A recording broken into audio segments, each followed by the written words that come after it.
What if I told you almost everyone on prediction markets is losing money? Not 50%, not 70%, 84% of traders are in the red. So the real question is, who's actually making money and how? Let's start with the numbers. On platforms like Polymarket, millions of users are trading on real-world events. Elections, weather, politics. Sounds simple, right? But here's what the data shows. Only 16% of traders are profitable. Just 2% made over $1,000.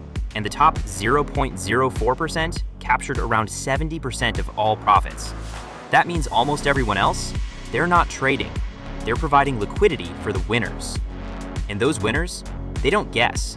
They run data models, arbitrage across platforms, treat it like a full-time job.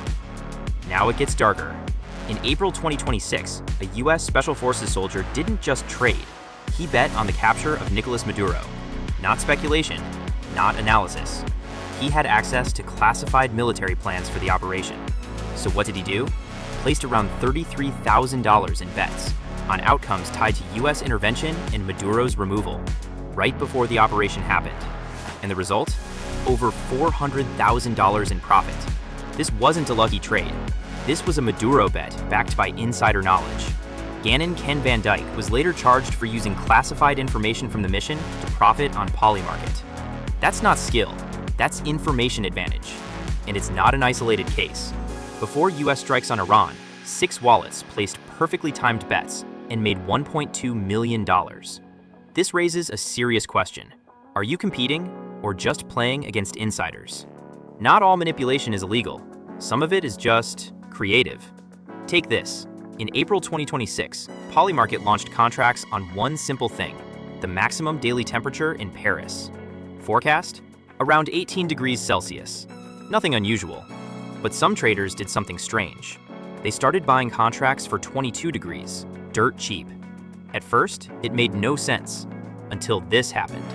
On the evenings of April 6th and April 15th, a weather sensor at Charles de Gaulle Airport suddenly recorded 21 to 22 degrees Celsius, just for a moment. Nearby stations, completely normal. But that brief spike was enough. The market resolved at the higher temperature, and those traders put in as little as $119, walked away with $20,000 to $34,000 in profits. Let that sink in. They didn't predict the weather. They may have manipulated the data feeding the market. Météo France filed a police report. The investigation suggested the sensor was likely artificially heated. And just like that, a simple weather bet turned into a market manipulation case.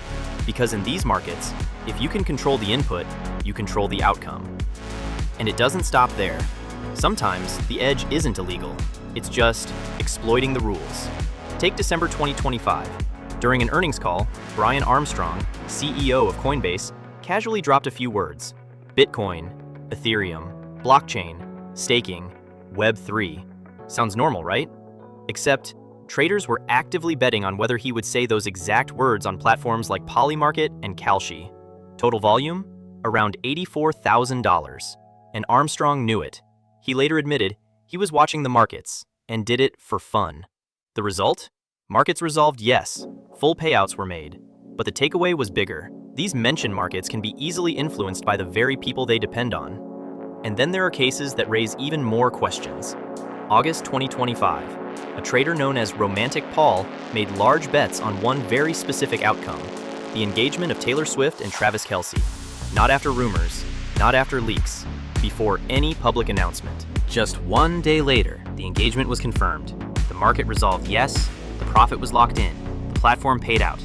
But the question stayed. Was it a lucky guess? Or access to information the public didn't have? Platforms like Polymarket and Kalshi are responding. AI monitoring systems, suspicious activity detection, wallet freezes, insider trading bans. They're trying to fix the system. But here's the reality.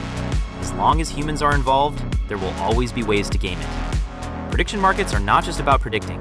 They're about information, discipline, and sometimes unfair advantage. The people making consistent money, they treat it like a profession. Everyone else, they're just part of the system. So what are prediction markets really? Are they a smarter way to understand the world? A tool to measure collective intelligence? Or just another system where information decides everything? The truth is, they're probably a bit of all three. And maybe that's what makes them so interesting. Because the real edge isn't just about being right. It's about how you think, what you know, and how you use it. So next time you look at a prediction market, don't just ask what's the outcome. Ask yourself, who really has the advantage here? If you want more breakdowns like this, real stories, real mechanics, no hype, make sure to subscribe and follow the channel. Because the deeper you understand the system, the better you can navigate it.